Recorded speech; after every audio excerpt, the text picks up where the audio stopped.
আমরা পাঠ করছিলাম এবনে গুলাম সামাদের লেখা আত্মপরিচয়ের সন্ধান বই থেকে। আমাদের আজকের প্রবন্ধ শেখ মুজিবের ৬ দফা। শেখ মুজিব তার বিখ্যাত ৬ দফা প্রথম প্রদান করেন আইয়ুব শাসন আমলে। ১৯৬৬ সালের ৫ ও ৬ ফেব্রুয়ারি লাহোর শহরে অনুষ্ঠিত বিরোধী দলসমূহের এক কনভেনশনে, যা আইয়ুব খান কর্তৃক তাশখন্দ চুক্তি স্বাক্ষরের বিরোধিতা করবার জন্যে আয়োজন করা হয়েছিল। সেখানে শেখ মুজিবুর রহমান প্রায় প্রথম ৬ দফা দাবি উত্থাপন করেন। উক্ত কনভেনশন মূলত পাকিস্তানের ডানপন্থী দলসমূহ নিয়ে গঠিত হয়েছিল। কনভেনশনে উপস্থিত ৭৪০ জন প্রতিনিধির মধ্যে পূর্ব পাকিস্তান থেকে আগত প্রতিনিধির সংখ্যা ছিল মাত্র ২১ জন। উক্ত ২১ জনের মধ্যে ছিলেন শেখ মুজিব ও তার দলের অপর ৪ জন নেতা। এই কনভেনশনে শেখ মুজিব ৬ দফা দাবি উত্থাপন করলে অন্যরা তার বিরোধিতা করেন। শেখ মুজিব ও তার প্রতিনিধিরা সম্মেলন স্থান ত্যাগ করে ফিরে আসেন পূর্ব পাকিস্তানে। শেখ মুজিবের ৬ দফাগুলো ছিল এরকম: ১. শাসনতান্ত্রিক কাঠামো ও রাষ্ট্রের প্রকৃতি। দেশের শাসনতান্ত্রিক কাঠামো এরকম হতে হবে যেখানে পাকিস্তান হবে একটি রাষ্ট্রসংঘ, যার ভিত্তি হবে লাহোর প্রস্তাব। সরকার হবে পার্লামেন্টারি ধরনের, আইন পরিষদের ক্ষমতা হবে সার্বভৌম এবং এই পরিষদও নির্বাচিত হবে সার্বজনীন ভোটাধিকারের ভিত্তিতে জনসাধারণের সরাসরি ভোটে। ২ নম্বর প্রস্তাবটি ছিল কেন্দ্রীয় সরকারের ক্ষমতা। কেন্দ্রীয় সরকারের ক্ষমতা কেবল দুটি ক্ষেত্রে সীমাবদ্ধ থাকবে, যথা দেশ রক্ষা ও বৈদেশিক নীতি। অবশিষ্ট আর সকল বিষয়ে অঙ্গরাষ্ট্রগুলোর সিদ্ধান্ত নেবার ক্ষমতা থাকবে নিরঙ্কুশ। ৩ নম্বর, মুদ্রা বা অর্থ সম্বন্ধীয় ক্ষমতা। মুদ্রার ব্যাপারে নিম্নলিখিত দুটির যে কোনো একটি প্রস্তাব গ্রহণ করা চলতে পারে: সমগ্র দেশের জন্যে দুটি পৃথক অথচ অবাধে বিনিময়যোগ্য মুদ্রা চালু থাকবে, অথবা বর্তমান নিয়মে সমগ্র দেশের জন্য কেবল একটি মুদ্রায় চালু থাকতে পারে। তবে সেক্ষেত্রে শাসনতন্ত্রে এমন ফলপ্রসূ ব্যবস্থা রাখতে হবে যাতে করে পূর্ব পাকিস্তান থেকে পশ্চিম পাকিস্তানে মূলধন পাচারের পথ বন্ধ হয়। এক্ষেত্রে পূর্ব পাকিস্তানের জন্য পৃথক ব্যাংকিং রিজার্ভেরও ব্যবস্থা থাকতে হবে এবং পূর্ব পাকিস্তানের জন্য পৃথক আর্থিক বা অর্থ বিষয়ক নীতি প্রবর্তন করতে হবে। ৪. রাজস্ব, কর বা শুল্ক সম্বন্ধীয় ক্ষমতা। ফেডারেশনের অঙ্গরাজ্যগুলোর কর বা শুল্ক ধার্যের ব্যাপারে সার্বভৌম ক্ষমতা থাকবে। কেন্দ্রীয় সরকারের কোনোরূপ কর ধার্যের ক্ষমতা থাকবে না, তবে প্রয়োজনীয় ব্যয় নির্বাহের জন্য অঙ্গরাষ্ট্রীয় রাজস্বের একটি অংশ কেন্দ্রীয় সরকারের প্রাপ্য হবে। অঙ্গরাষ্ট্রগুলোর সব রকমের করের শর্করা একই হারে আদায়কৃত অংশ নিয়ে কেন্দ্রীয় সরকারের তহবিল গঠিত হবে। ৫. বৈদেশিক বাণিজ্য বিষয়ক ক্ষমতা। ফেডারেশনভুক্ত প্রতিটি রাজ্যের বহির্বাণিজ্যের পৃথক পৃথক হিসাব রক্ষা করতে হবে। বহির্বাণিজ্যের মাধ্যমে অর্জিত বৈদেশিক মুদ্রা অঙ্গরাজ্যগুলোর এখতিয়ারাধীন থাকবে। কেন্দ্রের জন্য প্রয়োজনীয় বৈদেশিক মুদ্রার চাহিদা সমান হারে অথবা সর্বসম্মত কোনো হারে অঙ্গরাষ্ট্রগুলোই মিটাবে। অঙ্গরাষ্ট্রগুলোর মধ্যে দেশজ দ্রব্য চলাচলের ক্ষেত্রে শুল্ক বা কর জাতীয় কোনো বাধা নিষেধ থাকবে না।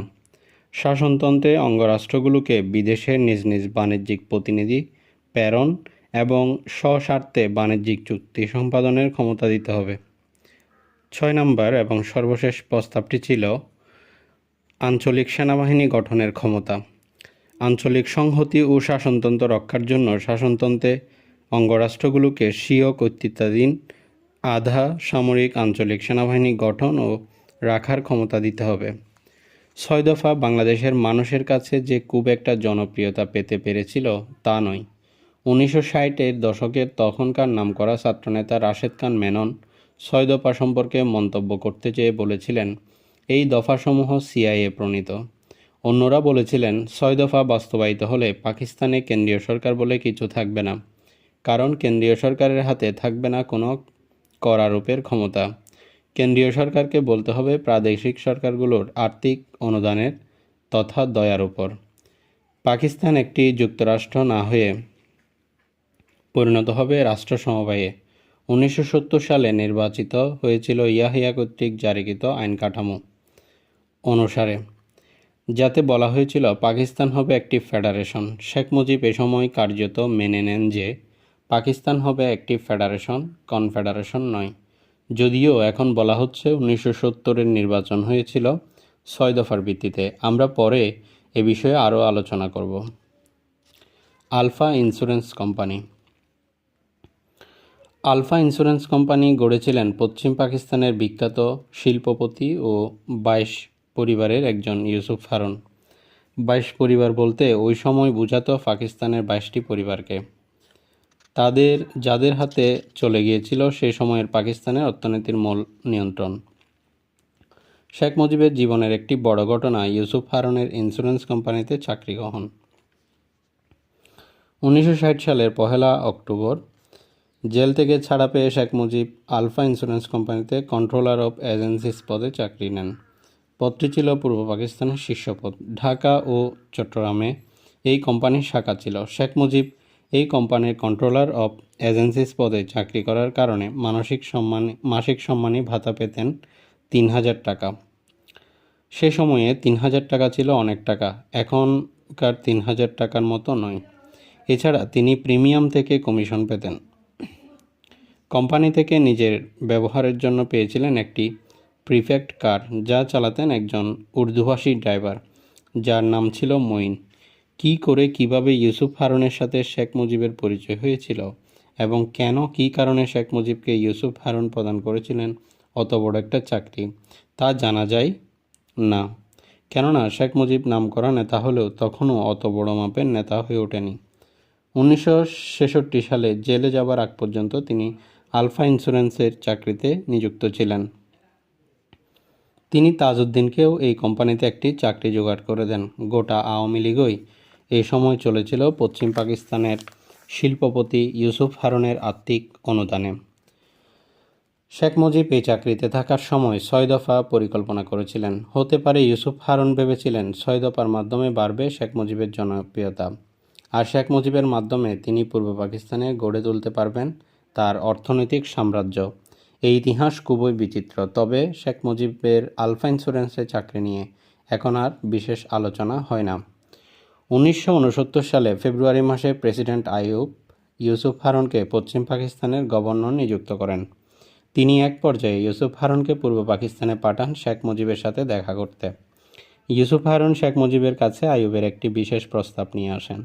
ইউসুফ হারুন শেখ মুজিবকে বলেন, যদি শেখ মুজিব আইয়ুবকে প্রেসিডেন্ট রাখতে রাজি থাকেন তবে প্রেসিডেন্ট আইয়ুব পাকিস্তানে পার্লামেন্টারি গণতন্ত্র প্রবর্তনে কোনো বাধা দেবেন না এবং অন্তর্বর্তীকালীন সময়ের জন্য শেখ মুজিবকে নিযুক্তি দেবেন প্রধানমন্ত্রীর। শেখ মুজিব এতে রাজি হন। তিনি রাজি হবার ফলে তার বিরুদ্ধে কৃত আগরতলা ষড়যন্ত্র মামলা তুলে নেওয়া হয়।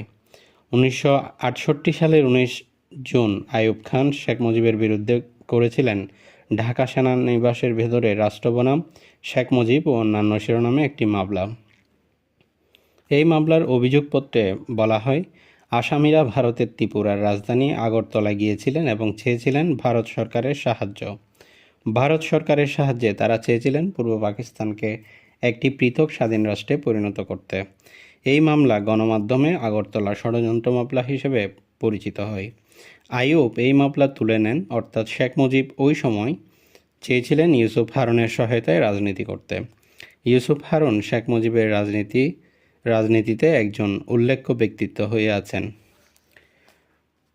রাজশাহীতে শেখ মুজিবের আপন ফুফাতো বোনের বিবাহ হয়েছে রাজশাহীতে। তিনি রাজনৈতিক কাজে এবং পারিবারিক কাজে একাধিকবার এসেছেন রাজশাহীতে এবং উঠেছেন তার ফুফাতো বোনের বাড়িতে। এজন্যে রাজশাহীতে অনেকে শেখ মুজিবকে ডাকতেন মামা হিসেবে। মামা ডাকটি বিদ্রুপাত্মক ছিল না, ছিল যথেষ্ট আন্তরিক। যে বাড়িতে শেখ মুজিবের ভাগ্নের বিবাহ হয়েছিল সে বাড়ির সঙ্গে আমার পরিচয় ছিল কাছের। সেই বাড়ির সূত্রে শেখ মুজিব সম্পর্কে বেশ কিছু কথা অবগত হতে পেরেছিলাম। শেখ মুজিব জন্মেছিলেন ফরিদপুরের বর্তমান গোপালগঞ্জের টুঙ্গিপাড়া গ্রামে। টুঙ্গি বলতে বাংলা ভাষায় বোঝায় উঁচু মাচার উপর তৈরি করা বিশেষ ধরনের ঘর। এসব মাছার উপরে তৈরি করা হবে মানুষ বাস করত অন্য প্রাণীর হাত থেকে রক্ষা পাওয়ার জন্য, এবং বন্যার সময় বন্যার পানিতে ডুবে না যাবার জন্যে শেখ মুজিবের সময় টুঙ্গিপাড়া অত অজপাড়া গা ছিল না। শেখ মুজিবের পরিবার ধনী না হলেও ছিলেন সচ্ছল। তার পিতা তাই তাকে লেখাপড়া শিখবার জন্যে পাঠাতে পেরেছিলেন কলকাতায়। কলকাতায় ছাত্র থাকাকালীন তিনি হয়ে ওঠেন মুসলিম ছাত্রলীগের একজন ছোটোখাটো নেতা। তিনি থাকতেন কলকাতার বেকার হোস্টেলে, যেখানে থাকতেন কলকাতায় পড়তে যাওয়া অনেক মুসলমান ছাত্র। ঘটনাচক্রে খন্দকার মোস্তাক আহমদ এই সময় থাকতেন বেকার হোস্টেলে। শেখ মুজিবের কাছে তিনি অপরিচিত ছিলেন না। বেকার হোস্টেলের অধিকাংশ ছাত্র তখন হয়ে উঠেছিলেন মুসলিম লীগের দ্বিজাতি তত্ত্বে আস্থাশীল। তারা মিছিল করতেন পাকিস্তান প্রতিষ্ঠার লক্ষ্যে। শেখ মুজিব পড়তেন কলকাতায় ইসলামিয়া কলেজে, বর্তমানে মাওলানা আবুল কালাম আজাদ কলেজ। এই কলেজের প্রিন্সিপাল ছিলেন ডক্টর জুবেরি। তিনি শেখ মুজিবকে খুব স্নেহ করতেন। শেখ মুজিব মুসলিম লীগের উপর মহলে মিশবার জন্যে শিখেছিলেন উর্দু ভাষা। তিনি খুব ভালো উর্দু বলতে পারতেন। সম্ভবত তার উর্দু ছিল তার বাংলার চাইতে অধিক পরিমার্জিত। শেখ মুজিব যে বাংলা বলতেন সেটাতে ছিল ফরিদপুর অঞ্চলের কথ্য ভাষার বিশেষ প্রভাব, যেটাকে তিনি কখনোই পরিত্যাগ করতে চাননি। তিনি ছিলেন খুব মিশুক প্রকৃতির লোক। সবার সাথেই তিনি মিশতে চাইতেন মন খোলাভাবে। শেখ মুজিব 1970 সালের ডিসেম্বর মাসে নির্বাচনী প্রচারে এসেছিলেন রাজশাহীতে। উঠেছিলেন তার ভগ্নীর বাড়িতে। এ সময় রাজশাহী বিশ্ববিদ্যালয়ে বাংলার অধ্যাপক ডক্টর মাজহারুল ইসলাম তাকে এক ভোজসভায় আমন্ত্রণ করেন তার বিশ্ববিদ্যালয়ের কোয়ার্টারে। এই ভোজসভায় আমিও আমন্ত্রিত হয়েছিলাম। এই ভোজসভায় আরও কয়েকজন অধ্যাপক আমন্ত্রিত হয়েছিলেন। এদের একজন শেখ মুজিবের কাছে প্রশ্ন রাখেন, ইয়াহিয়ার লিগাল ফ্রেমওয়ার্ক অর্ডার মেনে নির্বাচনে অংশ নেওয়া আওয়ামী লীগের জন্য উচিত হচ্ছে কিনা। কেননা লিগাল ফ্রেমওয়ার্ক অর্ডারে যা বলা হয়েছে তাতে আওয়ামী লীগের 6 দফার বাস্তবায়ন সম্ভব হবে না। শেখ মুজিব তার প্রশ্নের জবাবে বলেন, দীর্ঘ 23 বছর পর পাকিস্তানে প্রাপ্তবয়স্ক ব্যক্তিদের ভোটাধিকার একটি জাতীয় নির্বাচন অনুষ্ঠিত হতে যাচ্ছে। এটা পাকিস্তানের ইতিহাসে একটা বড় ঘটনা। আওয়ামী লীগ তাই দল হিসেবে এই নির্বাচনকে উপেক্ষা করতে পারে না। এছাড়া ইয়াহিয়া পূর্ব পাকিস্তানের সংখ্যাগরিষ্ঠতার দাবি মেনে নিয়েছেন। নির্বাচনের ফলাফল দেখে ঠিক করব 6 দফা সম্পর্কে করণীয়। উল্লেখ্য, আওয়ামী লীগ এ সময় দাবি করেনি যে সে কেবলই পূর্ব পাকিস্তানের একটি দল। আওয়ামী লীগ সারা পাকিস্তান থেকে 170টি প্রার্থী দাঁড় করিয়েছিল, যার মধ্যে 8 জন দাঁড়িয়েছিলেন পাকিস্তানের পশ্চিমাংশ থেকে।